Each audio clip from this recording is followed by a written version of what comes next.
and welcome to Indian Land Community Church. So glad that you are here today, and looking forward to sort of kind of bringing this problem with God to a close today as we talk about one last thing. Before we jump into it, I'm trying to get to where I'm not going to die here, bouncing around behind this little table. Before we kind of dive into our new stuff, I just want to quickly remind you that we will have everything available for download online. I was having problems with the software this morning, so the notes are not on there yet, but they will be there this afternoon. And of course, the video, barring any issues here with the recording, will be available. So if you want to rewatch it or send it to anybody or have a family member, whatever, that needs to see it, it'll be there. You can find all that stuff indianlandcc.com and go to the download page, and bada boom, bada bing, there you are. So as we're kind of jumping into the problem with God, we've been talking about this problem that people have with God, right? It's not necessarily a problem that God has, it's a problem that we as humans have. And you know, we've sort of talked about sometimes the problem with God is that He doesn't answer prayers the way we want Him to. Sometimes the problem with God is that He doesn't feel like He's close to us, and we're not sure that He's there.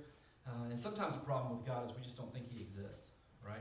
Some people absolutely have put their foot in the ground and said, hey, you know what, I'm taking a stand, God does not exist. And so what we've been looking at over the last several weeks is some scientific evidence that will help us bring truth to people, to bring knowledge to people, to bring understanding that God does not exist. And so we've sort of been working through this apologetics thing. And so we're using the classical apologetic method, which basically just states that God exists. And if God exists, then miracles are possible. And if miracles are possible, then the Gospels are actually reliable accounts of actual events. And if the Gospels are reliable accounts of actual events, then Jesus actually rose from the dead, right? And so if Jesus rose from the dead, like I've said, somebody who predicts and follows through with His death and resurrection and pulls it off, right? You can trust what He says. And so if Jesus rose from the dead, then what He said can probably be trusted. And so this sort of moves us into the conversation with folks as we kind of get there. We have to start with the God exists, and that's what we've been working on.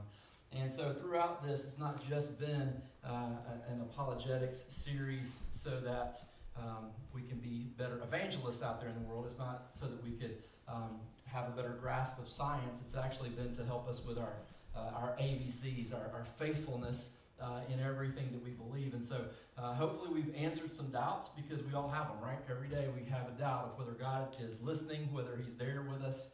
You know, some days you may just feel like, man, I have fallen so far away from God, I just don't know that He still loves me, right? We all have doubts from time to time. It should help us build confidence, because we all need that, right?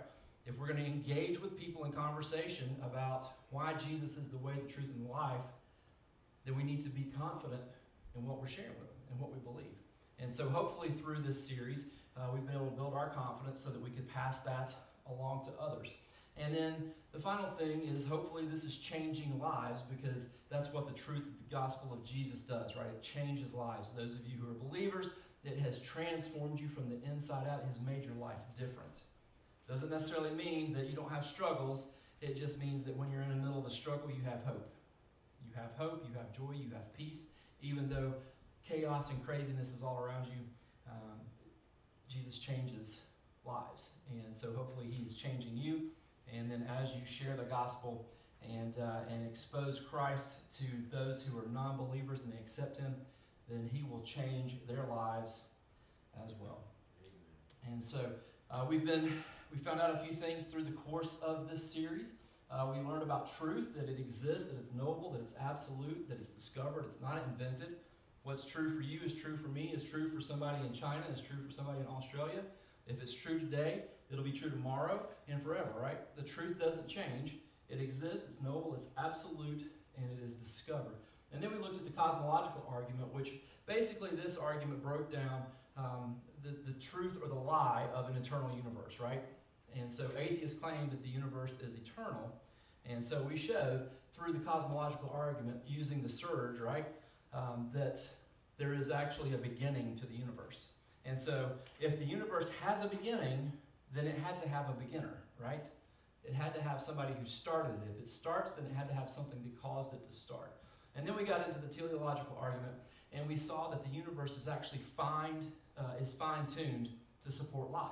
If the universe had just very minor differences in the chemicals in the air, in the way the planets are aligned, the tilt of the axis of the Earth, any of those things, if there were any changes, then it wouldn't support life.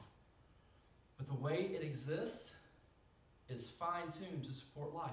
And funny enough is it's only fine-tuned enough for one planet to support life. You know, we've been riding around in a go-kart on Mars looking for life, and it's not there. It hasn't been fine-tuned to support life. And so we looked at the fine-tuning of the universe, and we saw that there's evidence for a designer, right? So for someone who is supernatural, super powerful, all-powerful, that actually put everything into existence. And then we started asking the question, okay, well, if the universe is fine-tuned to support life, where did life come from? And how is it that we have all of these molecules and cells and stuff that make up our body? We had to have an intelligent designer, right? There had to be an origin giving us life. There had to be someone who put it into place. And so as we walked through the evidence that science, again, has given us, we see that evolution can't be true. It can't be true. They're irreducible complexities, right? They're those little flagellum things inside our bodies that they're floating around with their motors that run them all through our bodies, right? And evolution can't cause one of those things to come into existence. And so fine-tuned life, we are created as complex beings, and we were put here by an all-powerful God, and He started life. He started life when He created us. And so that is the origin of life. And so all of these things, again, they don't necessarily point us directly to Jesus, but they get us to the fact that there is something else out there. That there is a supernatural being, that we can say God exists. There is a God, and He exists because He's done all of these things. He's revealed truth to us. It's knowable. It's discoverable.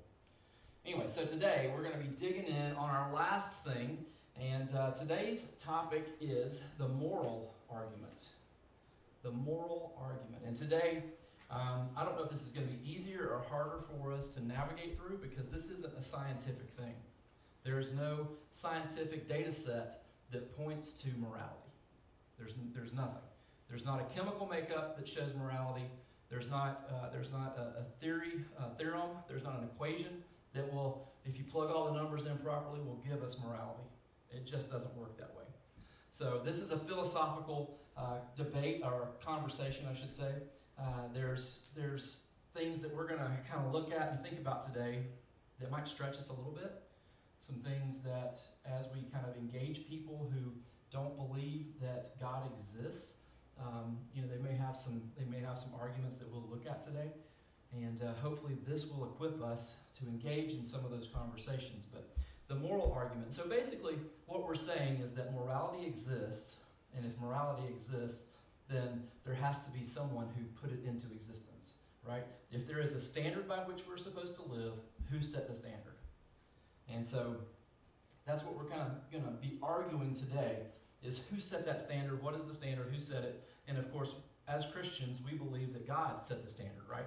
God created morality. He gave us what we're supposed to believe and do and trust, and how we're supposed to engage with each other, engage with the world around us. And so He is the standard, because He's unchanging. He's unchanging. He's the same yesterday, today, and forever. And so we're gonna walk through this, and we're gonna get to the point through the moral argument where really we just have to say there is a standard, and it's God. And so that's what we're going to be looking at today. So again, hopefully the science side of it is sort of done, but this is more of a thinking situation. And again, we're still working logically through this argument. And so our logical statement for today, for the moral argument, is that every law has a lawgiver.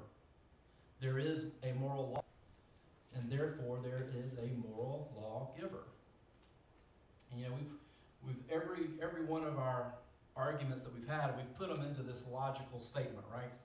And really, each one of these premises, if the first premise and the second premise are true, therefore 3 has to be true, right? And so if you make this statement and number 2 is false, then number 3 is false.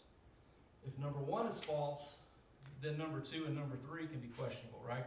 It'll probably both end up being false. Maybe 2 is true and 1 is false. But through this, all of it has to end up being true in order for us to logically process through it and prove it as truth, right? And so that's what we're doing. Every law has a lawgiver. There is a moral law. Therefore, there is a moral lawgiver. Another way for us to say this, and again, in conversations with people who don't believe that God exists, that don't believe that there is a moral standard of living, you could say it this way. If God does not exist, objective moral values do not exist, right? And objective moral values do exist, therefore God exists. So we've sort of flipped that logical statement around, right? We flipped it a little bit on its head. So if God doesn't exist, because that's what atheists claim, right? If God doesn't exist, then objective moral values do not exist, right? It's the whole, if the eternal earth exists, then God can't exist because he claims to have created it. And if it's eternal, then some made up God, right? So if God doesn't exist, objective moral values do not exist. But as we're going to see, moral values do exist, and therefore God exists. And so we're going to be working through the point of showing God exists using this argument. So how do we know that the moral law actually exists? How do we know? What gives us the evidence that we need to say this? And again, this is a philosophical thing, and we've already said there's not going to be some data set from science that we have to evaluate. We're going to see this in some other ways, and it's really kind of cool once we get into it to see how it all plays out. But the first thing that shows us that the moral law actually exists is that the moral law is undeniable. That it's undeniable. So atheists, they claim that there's no absolute truth, but we've already pointed out that truth exists and it's knowable, right? I mean, that we've talked about being on a truth quest since the beginning of time, right? And we saw that Herod, had Jesus and asked him what is truth, and he walked out, and it's turned from a truth quest to a happiness quest. But atheists will claim that there's no absolute truth, and of course that is defeated in our conflicting statements, right? I mean, when somebody says, "Well, that's absolutely true," that it can't be true. Well, is that absolutely true? So it sort of defeats itself when atheists claim that there's no absolute truth, and so that's defeated by the question of, is that absolutely true? And then they'll also claim that there are no absolute moral values, that there are no absolute moral values. And this claim doesn't exactly defeat itself. However, if you respond with something like, your opinion doesn't count, they will immediately push back and say, oh, yes, it does. Why do they do that? Why do they do that? Because they have an absolute value. They value their right to share their opinion. It's an absolute value. They absolutely believe that they have the right to share their opinion. And so if they say that there are no absolute moral values, when you tell them that their opinion doesn't count and they push back on it, then this is all you have to say. Your opinion doesn't count. And then all of a sudden, they make the argument. And their argument says that, hey, my opinion is valuable and I have the right to share it. And that right there is the confirmation that it's undeniable. It's undeniable.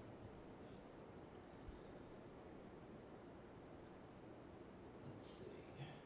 Our second thing here is our relationships help us to discover the moral law. Our reactions, can't read today, our reactions help us discover the moral law.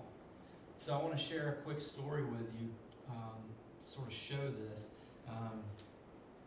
that our reactions actually show the moral law that there is right and wrong, right? That's basically what this is saying, that there is right and wrong. And so our reactions show that. So a student at a major university in Indiana was in an ethics class, right?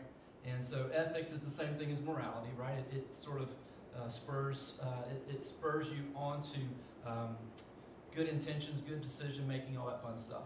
A lot of business degrees require you to take business ethics.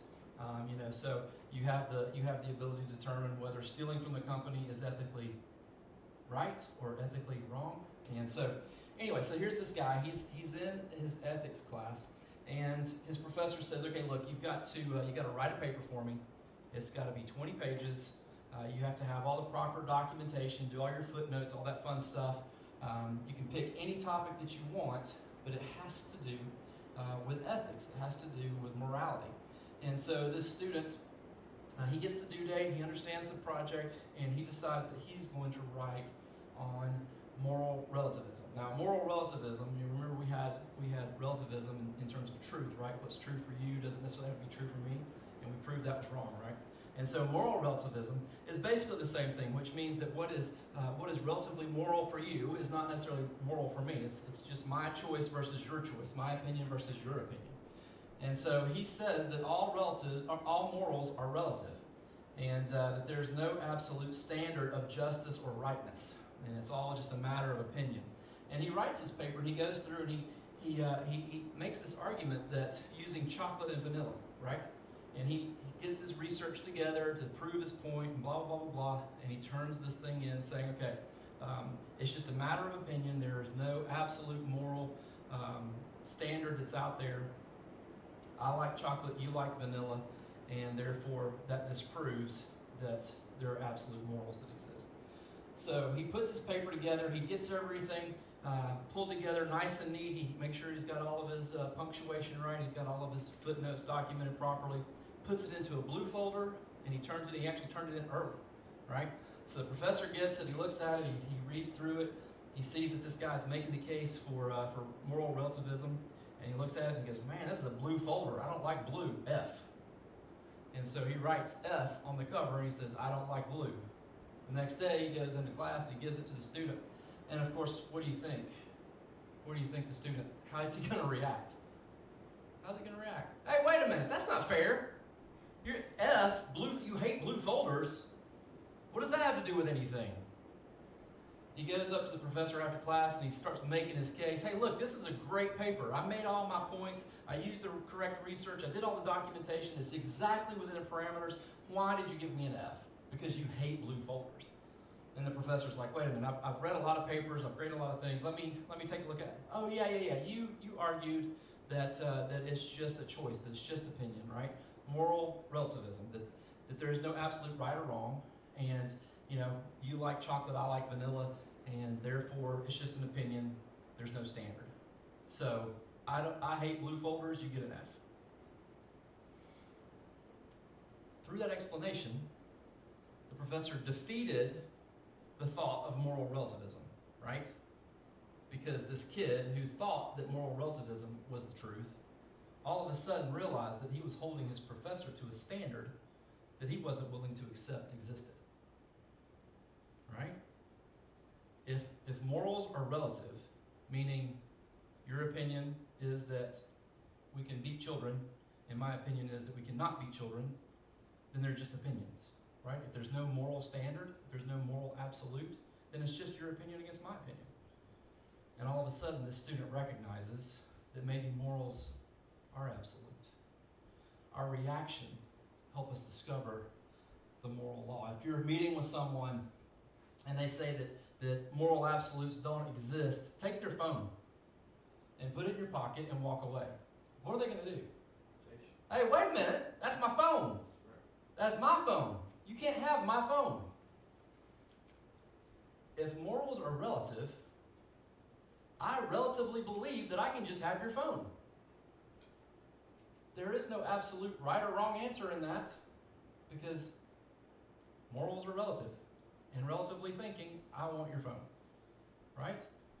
Our reactions help us discover the standards. Relativism contradicts itself when we see our reactions. One more example to help kind of drive this home on a larger scale. Think back to 9/11. Right? Is anybody on the face of the planet, save the people who did the job, think that flying a plane into a building, killing thousands of innocent people, is morally allowed? No. Not just Americans saw that as wrong, right? People in Europe, people in Germany, people in all over the world saw that, and they recognized that this was an immoral thing to do. The only person who probably saw it as a moral act was bin Laden. He orchestrated the whole plan. Relatively speaking, he would look at that as a morally accurate thing to do. But how do we react to it? Let's flip the script on bin Laden. What if we took his plane and flew it into his building where people that he cared about lived and worked? Would he then see that action as morally relevant? Would he see it as an acceptable activity? Or would he say, absolutely not, that's not cool? My guess is he'd probably say, absolutely not, that's not cool, therefore proving that his reaction would let us know that there is a moral law. There is a moral law. It's absolutely revealed through our reactions. It's not always the standard by which we live, but our reactions show us the way it ought to be, right? It's the way we ought to live. This all kind of points to the way we react to things, the way we see things. We look at it from our personal viewpoint. And Jesus said something about this, right? Over in Mark 12, 30 and 31, when he's posed the question of, hey, what's the most important commandment that we have from God? And he says, well, love the Lord your God with all your heart, with all your soul, with all your mind, with all your strength. And the second is like it, love your neighbor as yourself. There is no other command greater than these.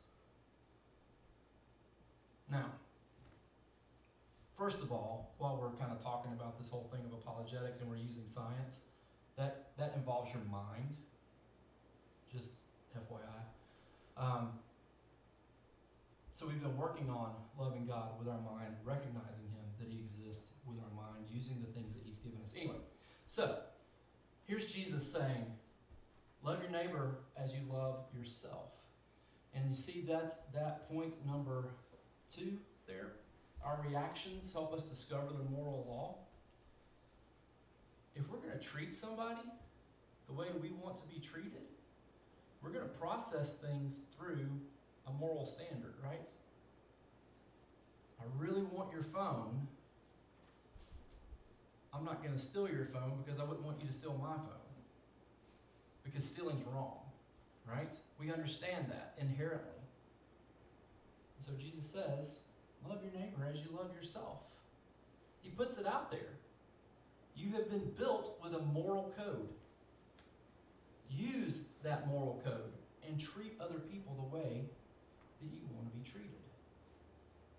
If there's not a standard of morality, the second command would be useless. It would be useless. It would really open us up to moral relativism, right? If we didn't have morality wired into us, this command of treat others, love your neighbor as you love yourself, wouldn't change anything, right? There's no standard by which to live.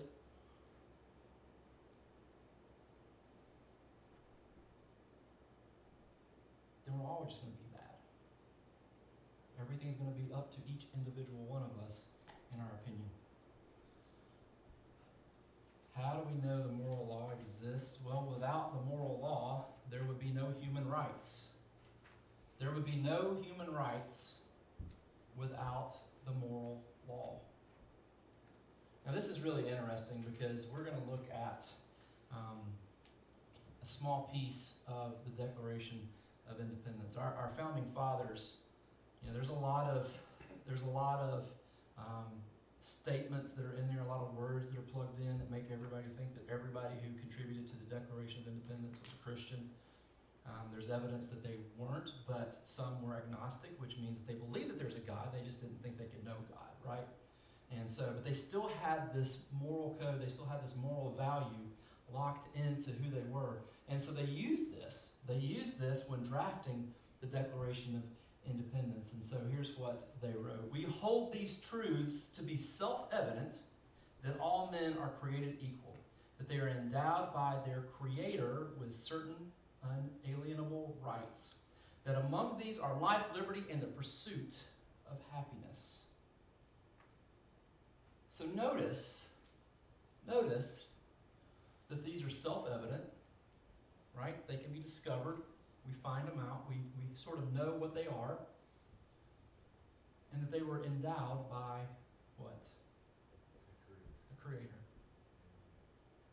So the founding fathers, when drafting the Declaration of Independence, they said there is a standard.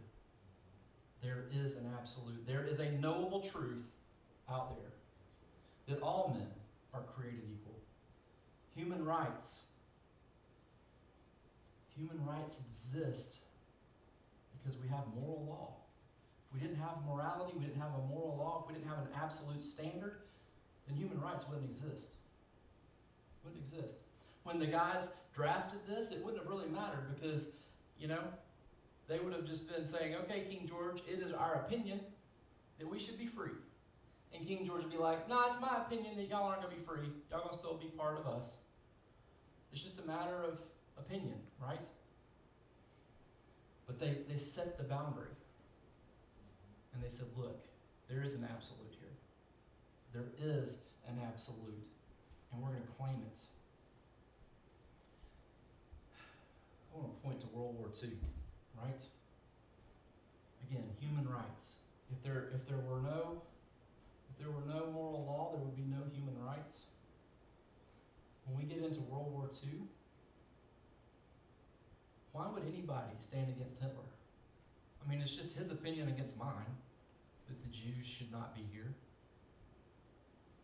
Why would other countries get involved in a big fight with someone who was abusing other people on a mass level? If it's just his opinion against my opinion, it doesn't really matter, right? Because you could have a completely different opinion, and you could have a completely different opinion. There is a moral standard. There is a moral law that exists. Without a moral absolute standard, it would have just been Hitler killing all the Jews, all the Nazis, saying, hey, we agree with Hitler. It's our opinion that he's right. If you guys don't believe us, well, too bad. Stand up against us, we'll kill you, whatever. Nobody would have stood up against them because they would have either agreed with the opinion and joined them, or they would have just not cared. Because there was nothing compelling them to say this is wrong. But moral absolutes exist. There is a moral standard. And that's why World War II had everybody fighting against Hitler to overcome his disastrous activities that infringed on everybody's human rights, right? The next one, without the moral law, we couldn't know justice or injustice. Without the moral law, we couldn't know justice or injustice.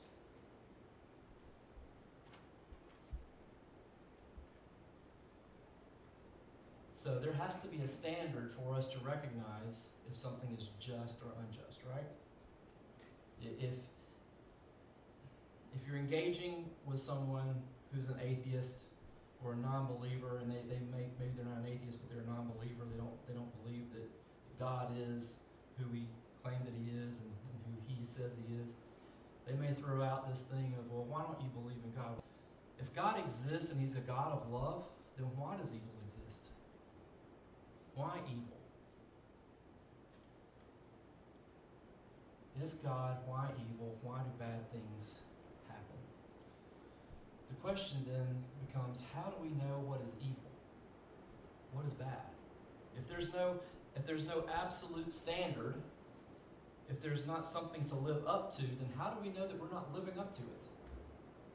If you don't know that there is a good, how can you know that there's a bad? Right? And so someone who says that God doesn't exist because there's evil in the world, they're actually just proving that God is in the world, right? You can't have a shadow without sunlight. You can have sunlight and not have shadows, but you can't have shadows without the sunlight, right? You can't have a recognition of what is good or what is bad without having recognition of there being something good. And so let's look at this quote from C.S. Lewis, who, those of you who may not be familiar with C.S. Lewis, he was an atheist before he became a Christian. And as a Christian, he was prolific in writing, and he's got some great books that will challenge you in all kinds of ways. And some of them you may have to read 2 or 3 times before you actually understand them. But anyway, that's beside the point. As an atheist, he writes, my argument against God was that the universe seemed so cruel and unjust. But how had I got this idea of just and unjust? A man does not call a line crooked unless he has some idea of a straight line. What was I comparing this universe with when I called it unjust? So what are you comparing it to when you say the world is cruel? What comparison is there? How do you know? How do you know what's cruel? If there's no absolute standard, if there's not something built into you that recognizes wrong from right, then how do you know? It's this realization that led Lewis out of atheism and ultimately into Christianity. And he, like everybody else, can only detect injustice because we're involved in a universe that's created by a just and unchanging God who has put morality deep in us. He has written it on our hearts. In fact, Paul, and we're using scripture today, I know you guys are happy about that, but Paul said this in Romans 2, for the hearers of the law are not righteous before God, but the doers of the law will be justified. So when Gentiles who do not by nature have the law do what the law demands, they are a law to themselves, even though they do not have the law. They show that the work of the law is written on their hearts. Their consciences confirm this. So without having the law, because they're Gentiles, right? They're not going to the temple. They're not listening to the rabbis preach. They're not listening to them read the law and the prophets. The Gentiles, they know what's right and wrong. And how do they know it? Because it's been written on their hearts. Because God has put it into us at creation when He made us. He made us in His image. And part of that means that we have an understanding of right and wrong. We have this understanding of what is evil and what is good. If there's not a standard that's being set outside the realm of humanity, then it's just our opinions that are trying to dictate it, and our opinions can change, right? Today I like soup. Tomorrow I do not like soup. Right? There's no standard. There's no standard. So we have to have the creator of the universe setting the standards, putting the absolute moral law in place so that it has authority.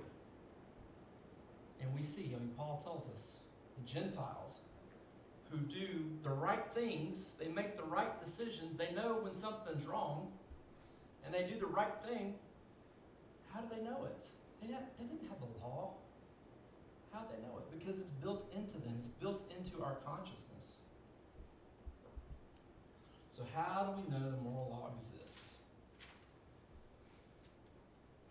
Without the moral law, there would be no way to measure moral differences.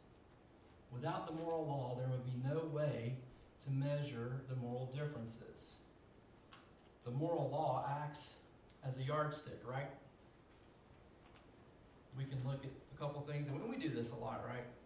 We kind of compare ourselves to other people, right? We have sort of a standard. Where do we get that standard? I don't know. Anyway, so we have this standard, and we look at ourselves against other people, and it's like, man, I don't measure up quite as much as they do on these things because they're way more generous than I am, right? Or I'm way more friendly than they are. Makes me a better person, we have this measuring stick. But if we didn't have moral law, there would be no measure for the moral differences. So, I want to show you, and we've already sort of touched on someone who is related to this. What about these two people? You recognize them? So one is Mother Teresa and one is not Mother Teresa. So without a standard, without the moral law, there's no moral difference between them. There's only a difference of opinion.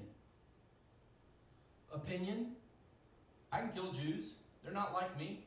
They're not going to make the perfect race. I'm going to kill them. I'm going to stick them in ovens and burn them to death. I'm going to conduct tests on them and see what they react to. I'm going to starve them. Opinion, I believe that we need to serve people. We need to go to the least of these and love them and care for them. If there's no moral standard, then how do we measure the moral differences? It's just a matter of opinion. Hitler had his opinion. Mother Teresa had her opinion. So what? If we didn't have moral law, there wouldn't be a measuring stick by which to measure their morality. There wouldn't be a way for us to say, this guy is wrong and this lady is right. But all of us, again, going back to our other point of our reaction, when you think about Hitler, what is your reaction? I agree with everything he did, or I hate everything he did. It was wrong. Right? How do we know? Because there's a standard. Going back to C.S. Lewis again. The moment that you say that one set of moral ideas can be better than another, you are in fact measuring them both by a standard, saying that one of them conforms to that standard more nearly than the other. But the standard that measures the two things is something different from either. You are, in fact, comparing them both with some real morality, admitting that there is such a thing as a real right, independent of what people think, and that some people's ideas get nearer to that real right than others. Or put it this way, if your moral ideas can be truer and those of the Nazis are less true, there must be something, some real morality for them to be true about. There has to be a standard. Without a standard, statements like murder is evil, racism is wrong, you shouldn't babies for fun, none of that would stand. There's no objective meaning without a standard of moral law. They're just opinions. They're just opinions. Good, bad, better, worse, they would have no objective meaning when used in a moral sense. We could say, okay, well, this pizza was good, but this pizza was bad. Doesn't have anything to do with morals, right? But when we use it in good and bad, talking about morals without a standard, then it's just an opinion. Because the pizza I think is bad, you might love. And the pizza that you love, I think is bad. It's a matter of opinion, right? There has to be a standard for morals. Moral relativism leads us to a place where there is no moral difference between Mother Teresa and Adolf Hitler. No difference between equality and racism, love and hate, life and murder. All of these things, as we look at this, when you hear that there's no difference between equality and racism and life and murder, and we think about that stuff and it's like, that's absurd. There is a difference. There is a difference. See, if we're working in a world of moral relativism, then there's no difference. And I hope we all recognize that. If that's the case, then moral relativism must be false, right? If we recognize that those statements are absurd and that there has to be a right and a wrong, then that means that moral relativism is false. And what do we learn about truth? There is truth, there has to be a false. A statement can't be both true and false, right? And so with this, if moral relativism is false, then an objective moral law must exist. It has to. It has to.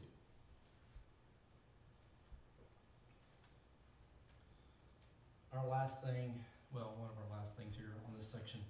How do we know that the moral law exists? If there were no moral law, we wouldn't make excuses for violating it.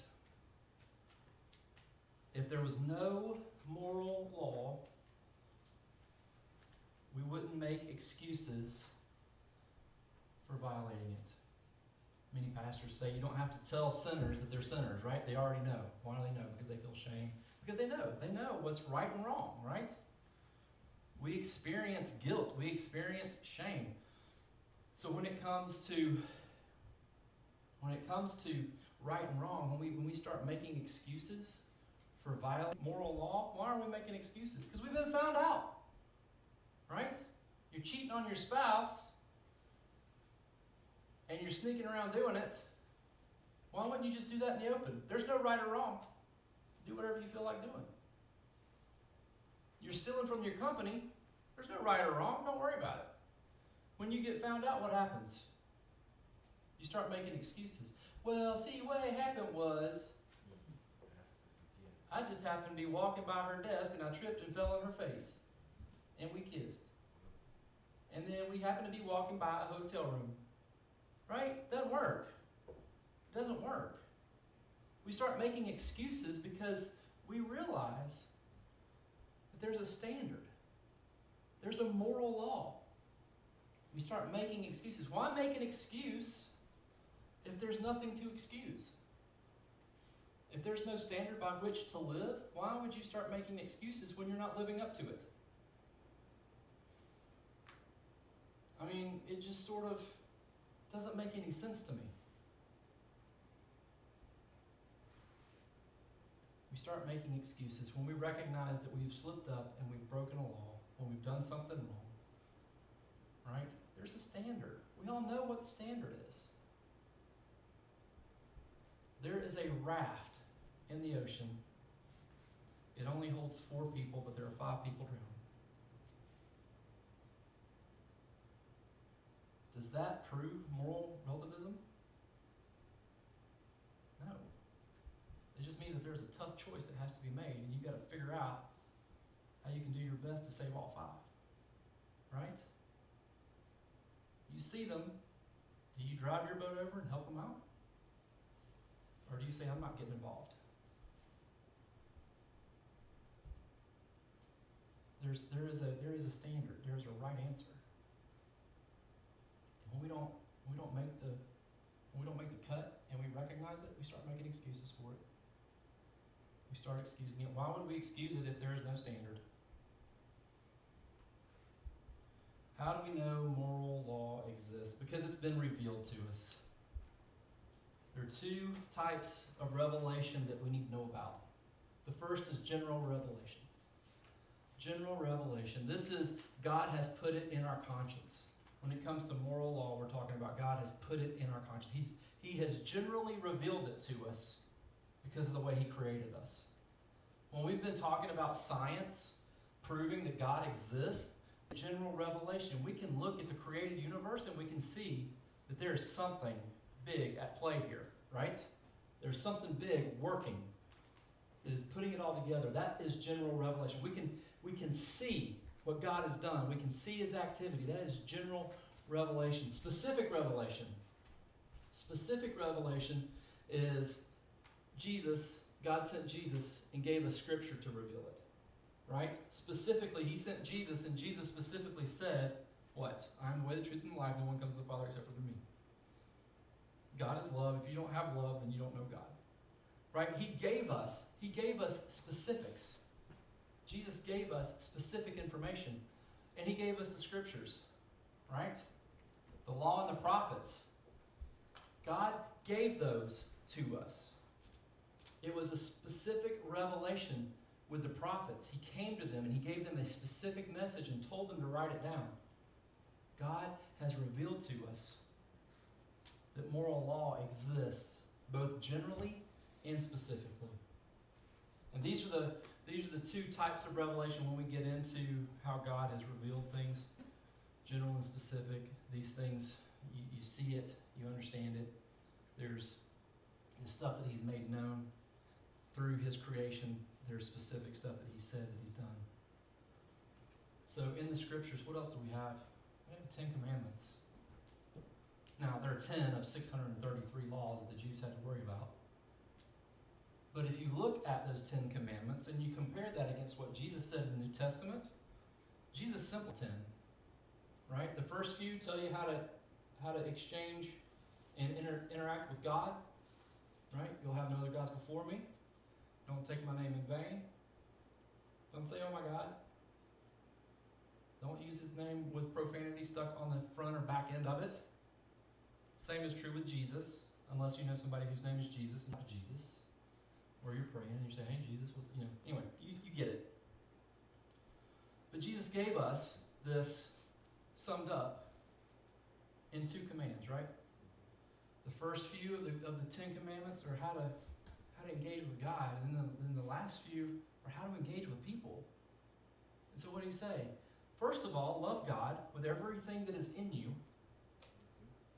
Secondly, just as important, love your neighbor as you love yourself. You have a standard. You know what's right when somebody does something wrong to you, right? There is a standard. God has revealed it to us. Love God, love people.